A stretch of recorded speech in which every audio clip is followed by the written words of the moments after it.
Hi, I'm Tom Brookshire. And I'm Pat Summerall. In this week's show, you'll see all the best action from last Sunday's opening games, and some pretty wild action it was, Tom. Well, you're right about that, Pat. We had strong performances by the winners in almost all of last week's games, but we also had three pretty surprising upset victories, all of which were in doubt until the closing minutes. We'll also be adding a new feature to the show this week, a Best Performance of the Week award. And as you watch the action along with Pat and I, see if you can pick the best of the week. We'll give you our opinion on the best of the week at the end of the show, and we'll also go out on a limb and pick some of the toughest of this week's upcoming games. Well, those picks are really something to look forward to. You know, last year, one of us was right almost every week. I think that's true. Yeah, I guess it had to be, didn't it? Last year, the New England Patriots opened their season and their new stadium with a thrilling upset victory. This season's opener was not so thrilling for the Foxborough faithful. Over 60,000 New Englanders poured into Schaefer Stadium last Sunday to see their brand new New England Patriots 1 year later. Although the weather was just as gorgeous this year, there was a cruel wind which always seems to be blowing against the Patriots. And this combined with a savage and swarming Cincinnati defense to completely thwart the Patriot offense.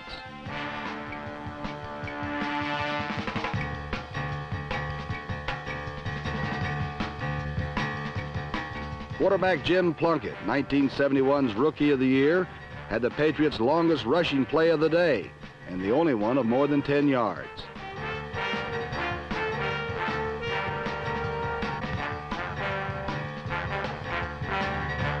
The Cincinnati pass rush, Royce Berry, Mike Reed, Steve Chomasak, and rookie Sherman White gave Plunkett all he wanted, forcing 2 interceptions and downing him on 4 other occasions.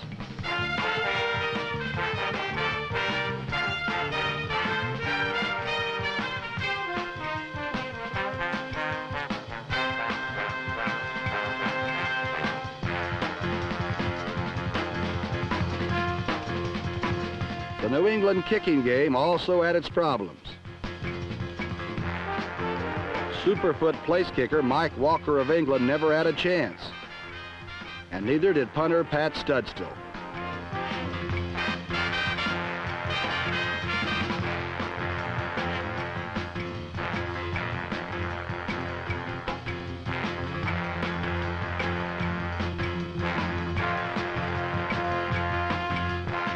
While number 20 cornerback Lamar Parrish did an excellent imitation of Lem Barney, running back Essex Johnson, number 19, did an excellent imitation of, well, Essex Johnson.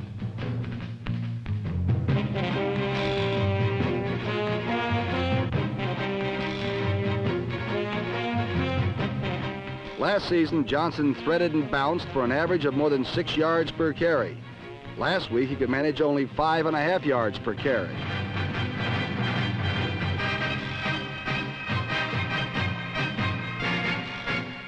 The Bengals have a number of accomplished running backs, but 5'9" Essex Johnson is something else again.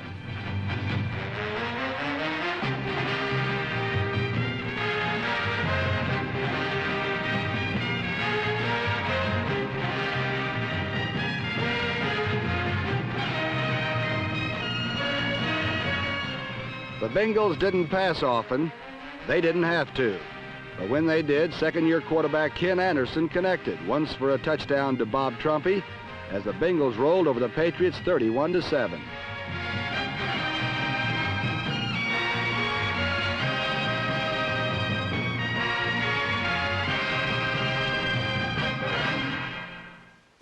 It looks like the Bengals reached an emotional peak for their opener. I thought the Kansas City Chiefs would too. Well, plenty of experts, including, I guess, Pat, you and me, had the Chiefs already in the Super Bowl. But against Miami, their champagne season started stale. Embedded in the flatlands of Kansas, Arrowhead Stadium stands as a monument to the rich history of the Kansas City Chiefs. Filled to the brim with 80,000 diehards and oozing with pomp, the stadium was ready for the Chiefs' revenge game with the Miami Dolphins. For 9 months, the Chiefs had simmered over their loss to the Dolphins in pro football's longest game. Now, vengeance was theirs.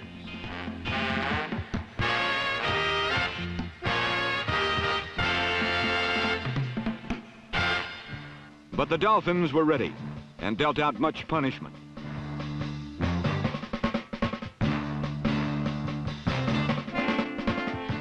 Even young, untested Burnden Herder, number 83, fought through the red to pick Lenny Dawson's 37-year-old pocket.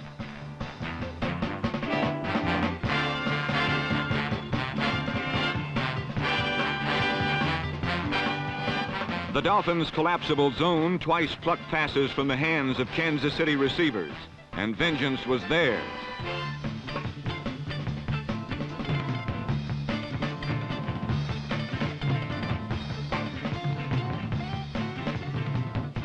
On the ground, Miami was led by the unmatched triumvirate of Mercury Morris, Jim Kick, number 21, and Larry Zonka, number 39, whose demolition derby burst accounted for over 100 yards.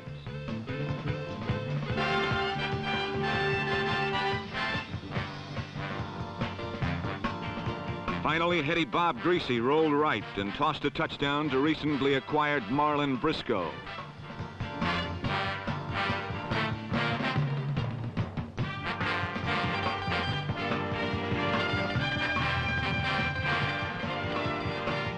The touchdown resulted from perfect blocking.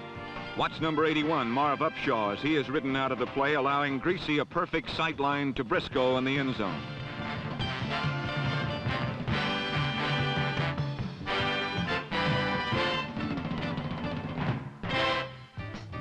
By halftime, a 17-0 Miami lead and 100-degree temperatures had drained the dispirited Chiefs.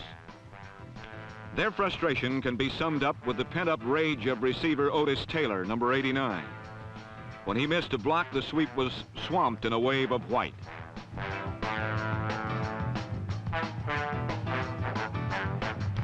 Even his graceful antelope strides carried him not to touchdown's door, but to a clumsy rendezvous with his teammates.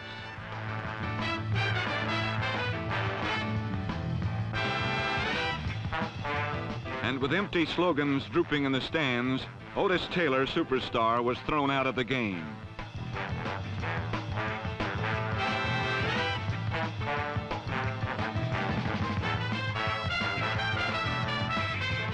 Only once did Kansas City score a touchdown, but it was a hollow 6 points in the final seconds as the ingrate Dolphins busted up the housewarming 20-10.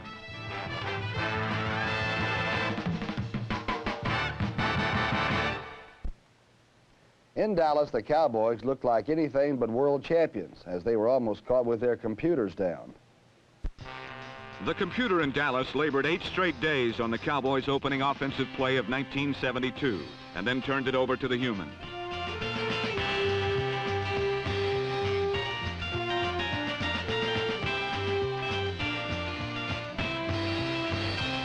To prove if it was a machine or mortal error, Dallas tried it again.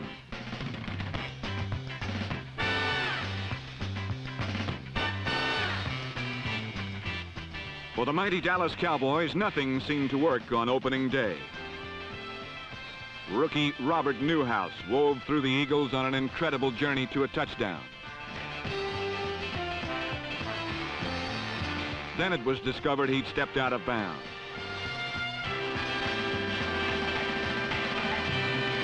Unfortunately for the Philadelphia Eagles, they were not ready to seize the situation on a day that saw Dallas ready to be beaten.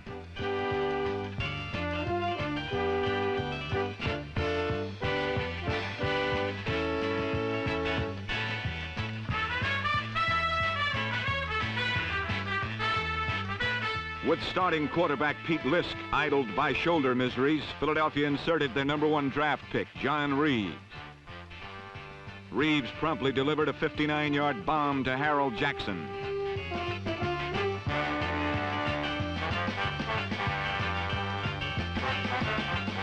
But Reeves' inexperience surfaced all too swiftly as wily Cornell Green snatched away a sure touchdown.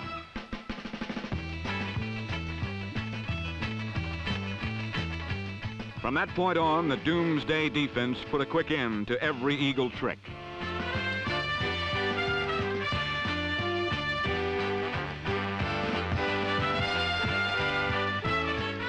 The Dallas offense regained the human touch as quarterback Craig Morton threw 2 touchdown passes. One was floated to Ron Sellers, who made a bobbling catch.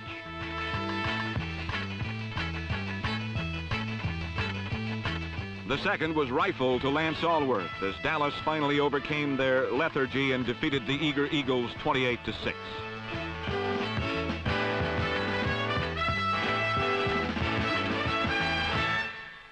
The classic confrontation of superstar versus superstar. That's one of the NFL's most exciting features. That's right, Tom. Take, for instance, last week. John Unitas went up against Tim Van Gelder. Baltimore's Memorial Stadium is home to a legend named John Unitas, who last week began his 17th season, needing only 63 yards to make an even 22 miles of passing yardage in his NFL career. The St. Louis Cardinals countered with a slightly lesser-known quarterback. Number 16, Tim Van Gelder, was still looking for his first NFL passing yard, despite 5 years in the Cardinal organization. A taxi squad veteran, Van Gelder won the starting job over Gary Coazzo and Jim Hart during training camp. And on his first play in his first regular season game, he set out to make up for lost time.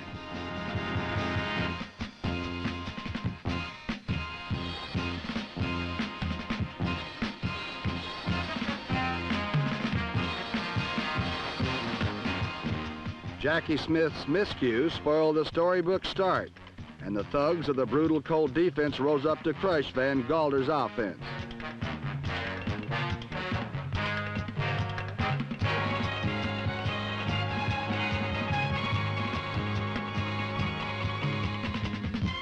The Cardinals could manage only 17 first-half yards, while number 19 was proving to be the Johnny U of old. He led his team to an overwhelming statistical edge. But each Colt drive stopped short with a turnover. Even the usually reliable Jim O'Brien, number 80, fell prey to the comedy of errors.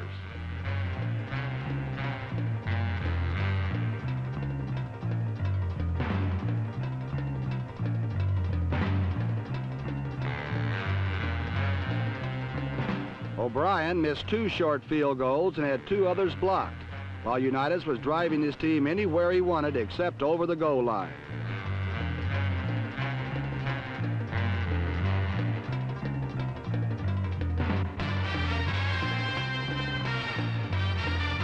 Larry Wilson's painful interception kept the Colts at bay, and Van Gelder finally decided to try Jackie Smith one more time.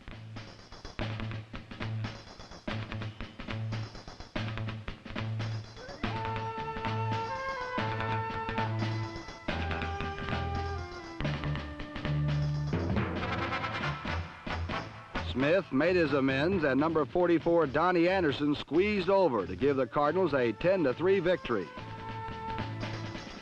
Despite being buried in every category but points, the Cardinals had their first win, and now Tim Van Gelder needs but 38,610 more yards for his first 22 miles passing.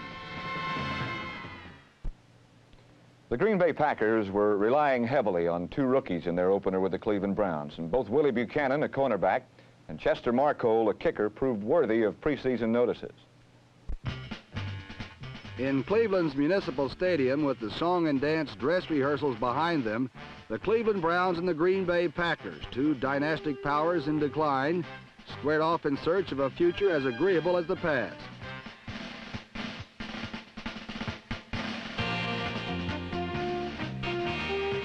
Green Bay's future began looking green and golden when their number 1 draft pick, Willie Buchanan, picked off this Bill Nelson aerial on the 3rd play of the game.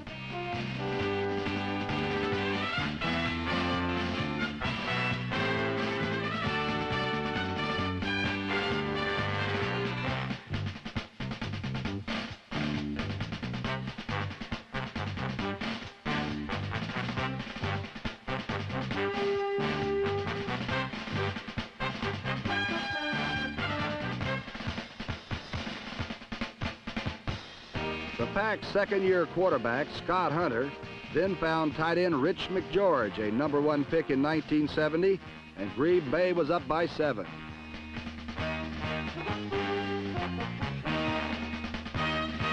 Hunter had hopes of an early rout when he found number 46 Leland Glass sprinting free, but the rookie Glass could not complete the play.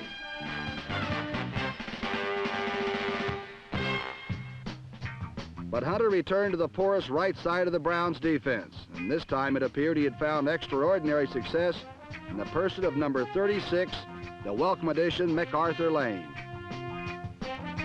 Lane not only outstepped Mike Howell to the end zone, he also stepped out of bounds along the way, and the Packers were forced to settle for a long field goal try.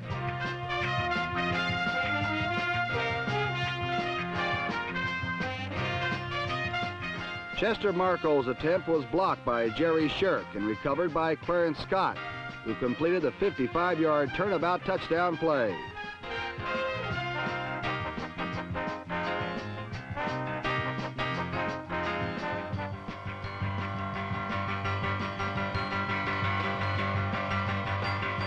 But Hunter had the big play when he needed it, this time hooking up with Leland Glass for a 31-yard advance.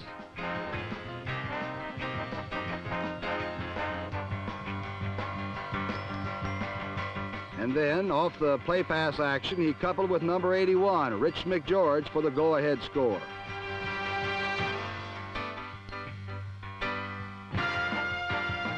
But for Green Bay, the best moments came when their second draft pick, number 13, Chester Marco, stuck shoe leather into pigskin, a feat he accomplished properly 4 times, separating Green Bay from Cleveland 26-10.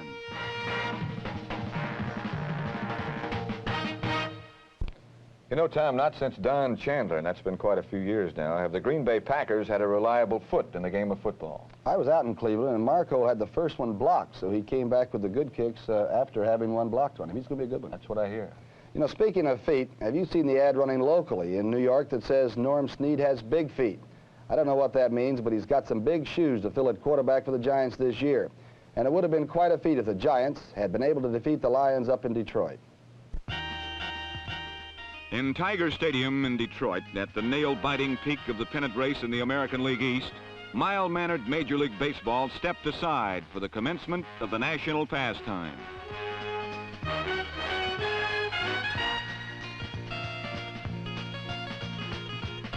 Straight from 3 fresh preseason kills, the Giants stalked bravely into the Lions' den, pinning their hopes and dreams on the spirals of number 16, Norm Snead.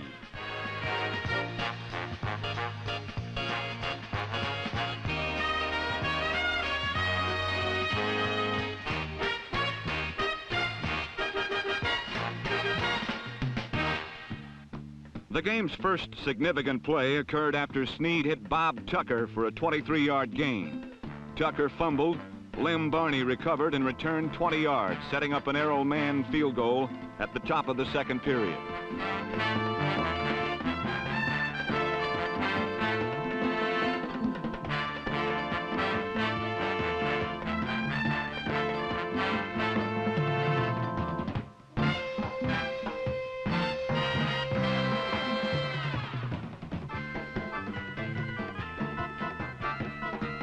On Detroit's next possession with 2nd and 25, Greg Landry speared John Hilton at the Giant 40. At number 81, Hilton added 40 more, streaking untouched to the end zone.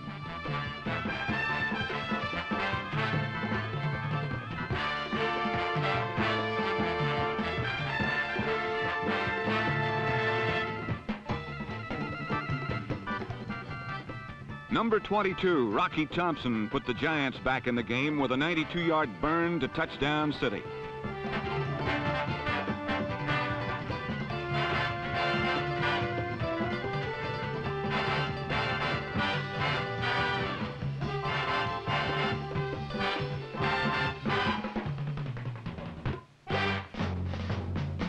Number 36, Steve Owens, got his the hard way, like this 18-yard spurt-off tackle. But in the end, he collected 113 yards for his most productive day as a pro. Landry speared Al Barnes for a second touchdown as the Lions offense secured complete control of the game.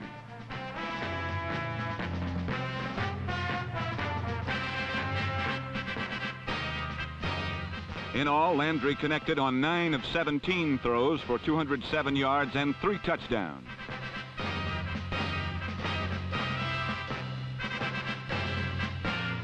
The Lions' final touchdown came on a Landry to Ron Jesse connection, completing a 30-16 victory by the Detroit Lions over the New York Giants.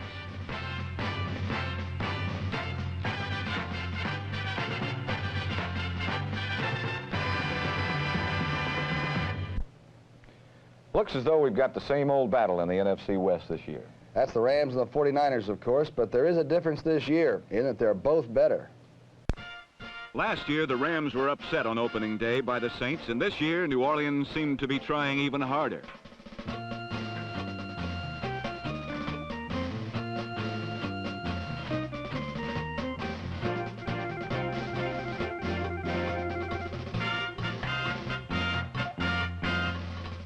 But don't let these next two touchdowns fool you, because Archie Manning to number 41, Bob Newland, came when the Rams had the game salted.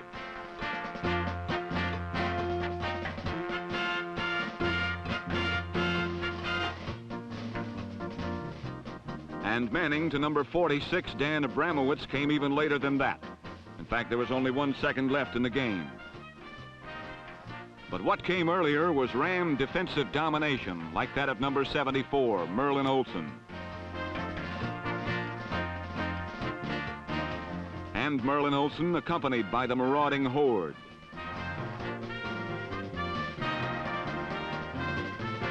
As for the offense, running back Bob Thomas, number 35, took care of business. He was ably assisted by number 45, Jim Bertelson.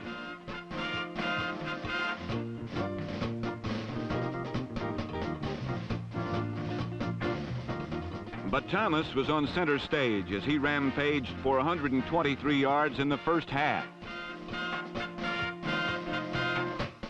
He set up this Roman Gabriel touchdown pass to Jack Snow, which gave the Rams a 20-0 lead.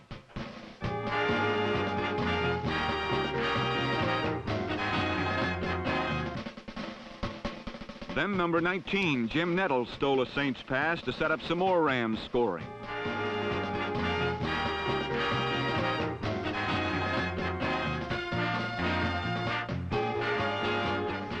Larry Smith did the honors.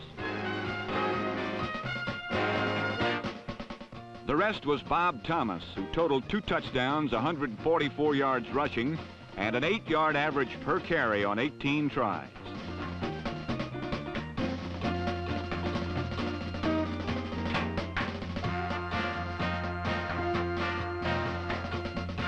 And the Rams look good all the way around, as the 34-14 score will attest.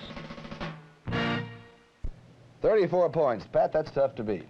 That all depends on whether you like 34 points rushing, like the Rams did it, or 34 by passing, like the 49ers did it. Of course, most coaches will take it either way.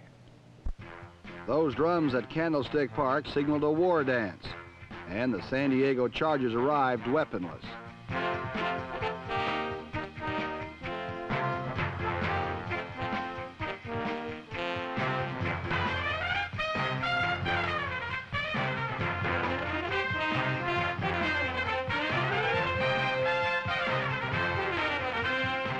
One of John Hadel's few scoring threats was stopped by number 23, Johnny Fuller's interception.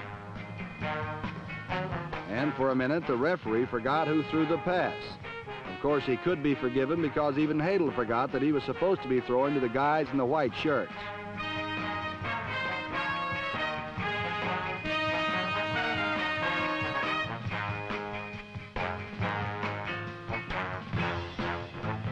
And even with number 13, Wayne Clark, at the controls, the Chargers continued to fall at the drop of an arm.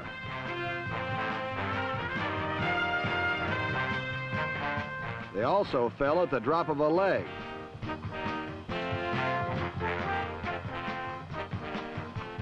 One thing the Chargers did manage quite well was to snuff out the 49ers' ground game.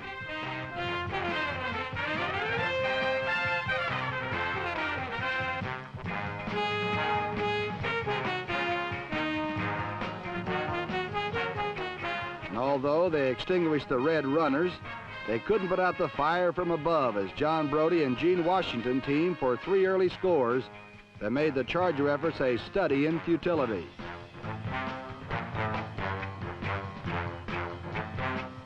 The Brody to Washington combination is only a little better than great, but they're getting better all the time.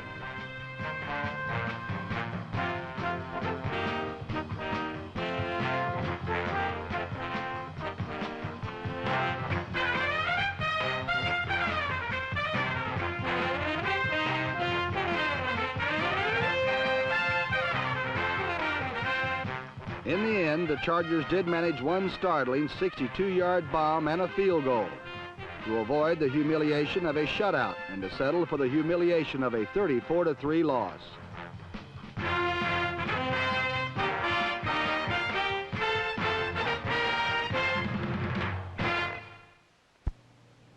The New York Jets opened their season in Buffalo against the Bills, but it was the Bills who were buffaloed.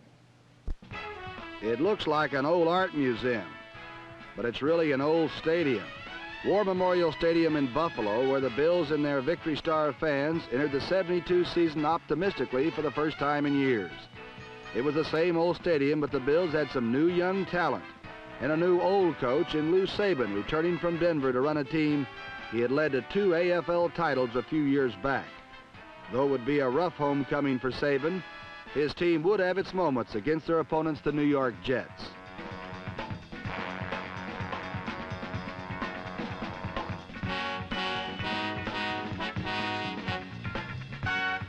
Alvin Wyatt provided one such moment with this return, as did Jan White, number 80.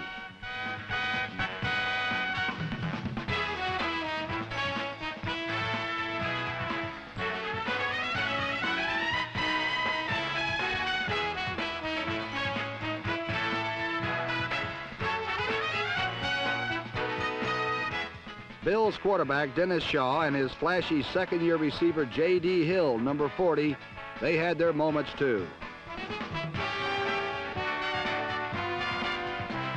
Hill, recovered from an injury that sidelined him for most of last season, caught 2 scores. This one from O.J. Simpson as the Bills won the initial game. O.J. to J.D. for a TD.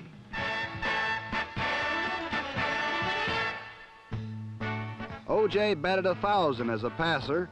This one to another second-year flash, setback Jimmy Braxton, number 34 from West Virginia. These were a few of the moments the Bills enjoyed. In fact, they were the only ones.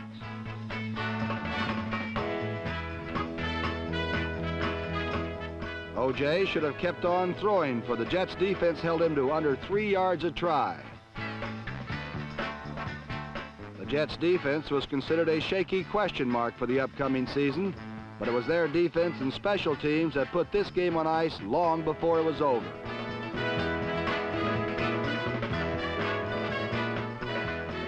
Steve Tannen set up the Jets' first touchdown with this theft, one of 2 he would get in the game.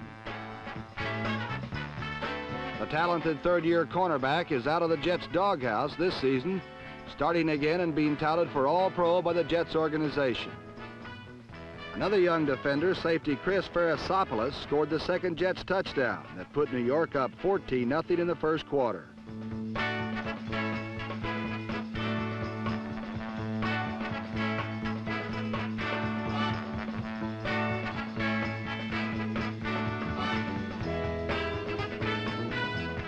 The Jets had another new look, a healthy Joe Namath. And Joe Willie opened his 8th year with his 50-yard slingshot as accurate as ever.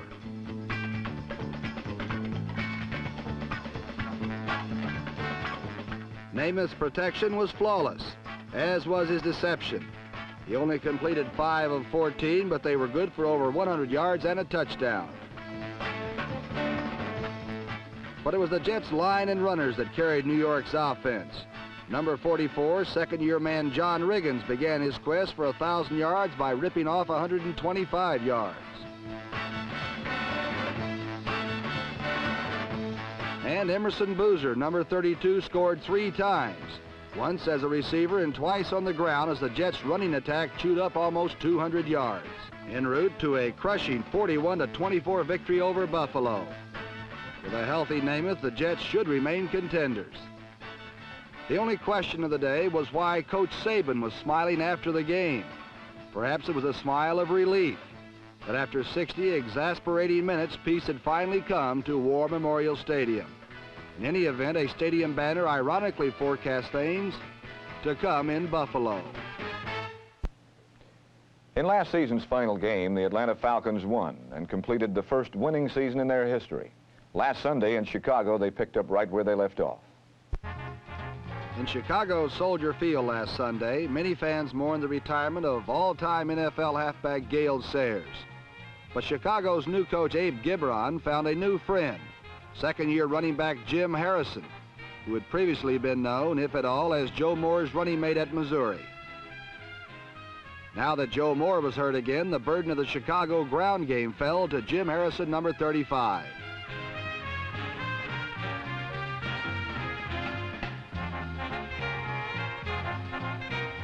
Against Atlanta, Harrison carried 20 times for 113 yards.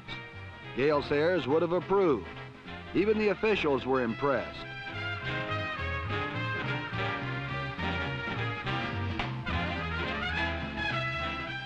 Jim Harrison climaxed a brilliant opening day performance with a fourth-quarter touchdown, which did not win the game, but which won a standing ovation from the Soldier Field throng. Despite Jim Harrison's heroics, the Bears' longest run of the day was a quarterback keeper by Bobby Douglas.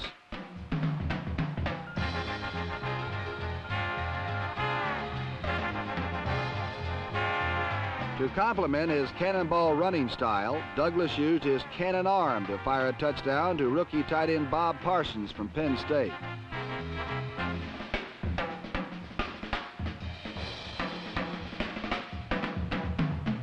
In slow motion, it is possible now to analyze each move. The fake to the running back, the drop back, the step up, and then the cannon fires.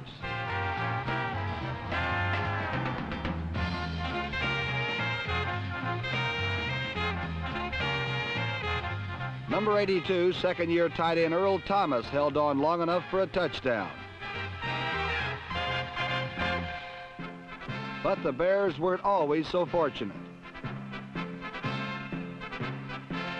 Number 71, Falcon defensive end John Zook made several big plays, including one of the game's biggest. When number 69, Mike Lewis, caused a fumble, Zook scooped up the bouncing ball and instantly became an offensive hero. Zook's touchdown opened the floodgates for the Falcons, and Atlanta runners poured through, including a new addition to the Falcon fold, number 43, former Packer Dave Hampton.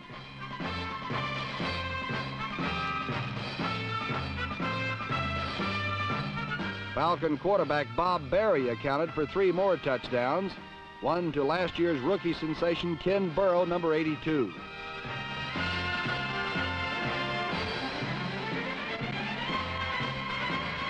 Bob Berry sneaked for another score and capped a great opening day for the Falcons when he hit fullback Art Malone for a 57-yard touchdown.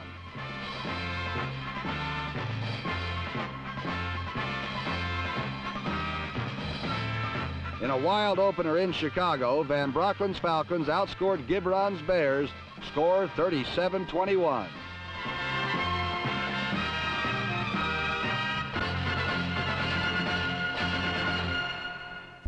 The toughest year for any pro football player is the rookie year. There's only one thing worse than being a rookie player. This is Houston head coach Bill Peterson, a rookie from Rice University who's looking for his first win in the pros.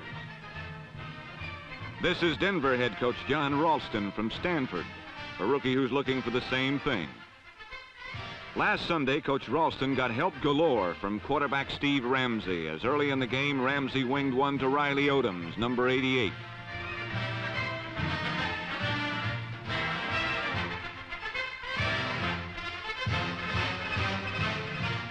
And while Denver fans were well pleased, no one was happier than Coach John Ralston, who's a far cry from those stoic coaches who hide emotions as if they were diamonds.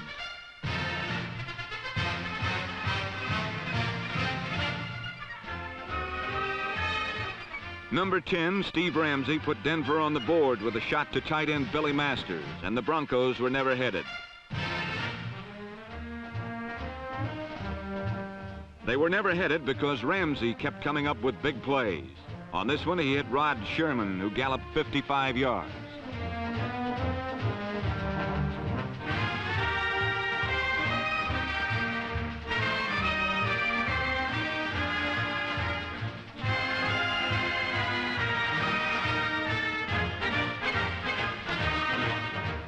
Again, it was Steve Ramsey, this time on a keeper that put Denver on top 23-10.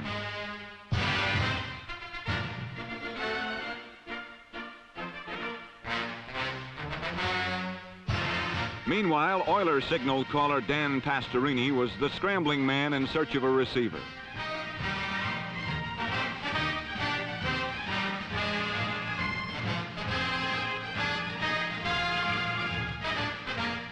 He finally found one in 00 flash Ken Burrow, and the Oilers were close at 23-17.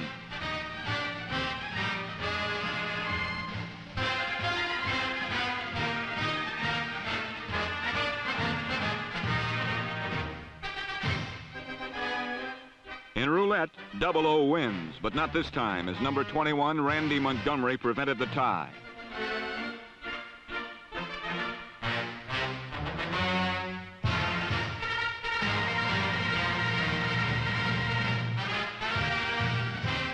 And the Broncos added one for good measure on the last play of the game when an alleged punt turned into a 66-yard touchdown scamper for Billy Van Heusen.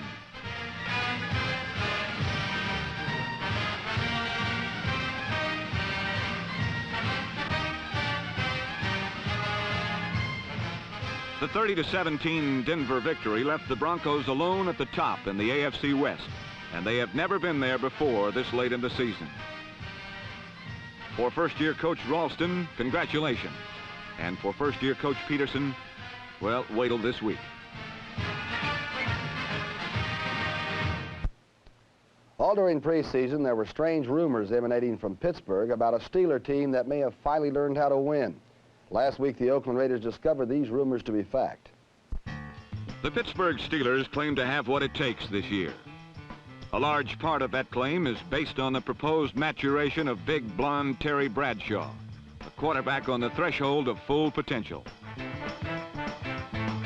Last week, Oakland countered with its own golden boy, Kenny Snake Stabler, the youngest of 3 Raider quarterbacks and a surprise starter.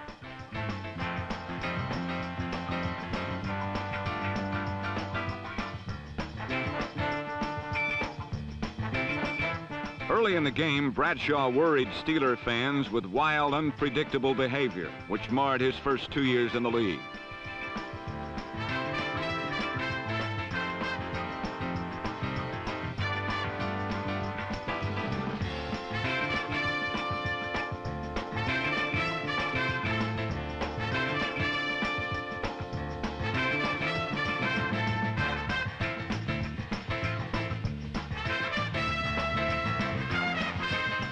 While Bradshaw struggled to settle down, Stabler was snake-bit from the start.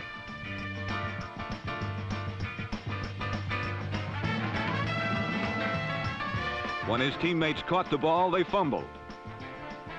When they didn't, Steeler defensive backs did, as Stabler threw 3 interceptions in the first period. Whatever Stabler's problems were, they seemed to be highly contagious. Bradshaw also had 3 early interceptions, and the Steelers' special teams did their part to spread the epidemic of shoddy ball handling as Henry Davis, number 53, gathered in a gift touchdown.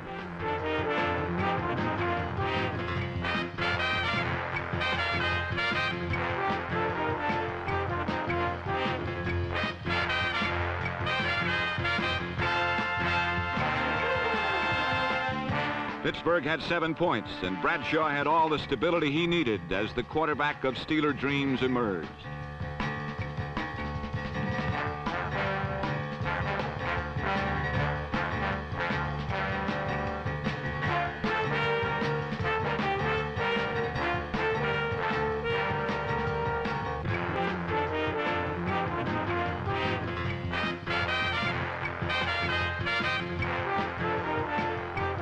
Down by 14, Oakland countered the enthusiasm of youth with the guile of age as creaky George Blanda, number 16, unlimbered to Ray Chester.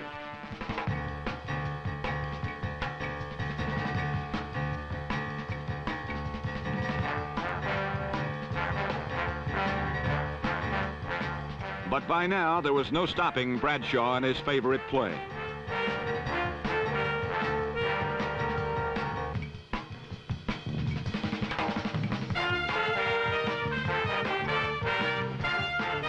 Suddenly, the established roles were reversing themselves.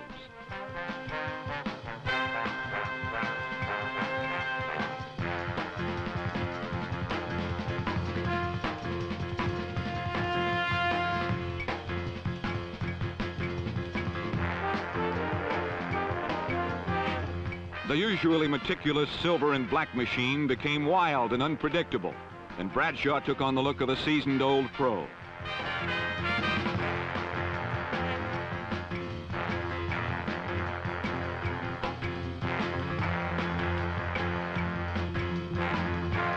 A skyrocket to flying Ronnie Shanklin put the Steelers up by 20 points, and the desperate Raiders went to their bench again.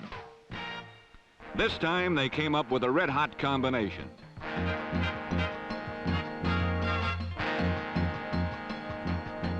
Darryl LaMonica and number 49 rookie Mike Ciani staged a torrid fourth-quarter comeback with 2 touchdown combinations. The second good for 70 yards.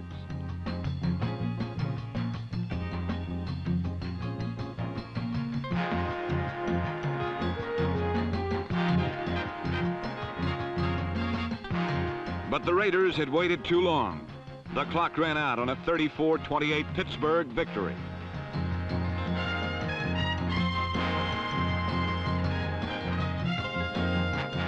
For the second straight year, the Pride and Poise boys will have to dig out from a demoralizing season-opening defeat. As for Terry and his Pirates, their season starts with a slogan which is brand new to Pittsburgh Steeler fans: wait till this year. Well, that was really an outstanding team effort by the Steelers, but our first Best of the Week award goes to an individual. To be exact, a receiver for the San Francisco 49ers. And that, of course, would have to be San Francisco's all-pro wide receiver, Gene Washington, number 18. Patty started out with 3 touchdowns in that first half against San Diego, a team they thought had a pretty good defense, too. I thought so. Washington, of course, has been all-pro for the 3 years he's been in the league, led the NFC in yards the last 2 years. You know, Nolan told me one time, just be glad you're not trying to cover him. He said everybody knows he has good speed, but he runs a super pattern, and nobody can bump him and knock him off. I think part of the San Francisco offensive philosophy in every game they play is to hope for a situation where they can get him one-on-one against somebody, because they don't feel anybody in the league can cover him one-on-one. At least last week they couldn't, so Gene Washington is our first Best of the Week award. Let's start off now with our picks for this year. 0-0, obviously, now, because this is our first week. Some big games this week, though. The New York Jets at Baltimore. Who do you pick? Oh, gosh, those Jets have the running game going with Riggins, and I think their defense is probably better than a lot of people think. Namath is healthy right now, but Baltimore might be a little bit nasty. I'm going to pick Baltimore maybe to upset them. I think as long as the Jets stay healthy, they can beat just about anybody. I'll pick them. How about Pittsburgh, Cincinnati? I'm going to go for an upset again. I think Paul Brown will have those Bengals ready, and Pittsburgh's going to have to prove they're the best team in that division. That may be wild. I think they've got the best young quarterback in pro football, Terry Bradshaw, so I'll pick Pittsburgh. Well, we're on the opposite sides already, okay? One of us has got to be right, like we said. You're going to be up covering this game, Minnesota at Detroit. What do you think about those Lions? I liked the way they looked last week, but I still got to go with Minnesota to rebound. Okay, and I'm going to go with the Detroit Lions. Greg Landry's got to be the best quarterback in football. At any rate, we'll be back next week to show you what happens. I'm Pat Summerall. And I'm Tom Brookshire.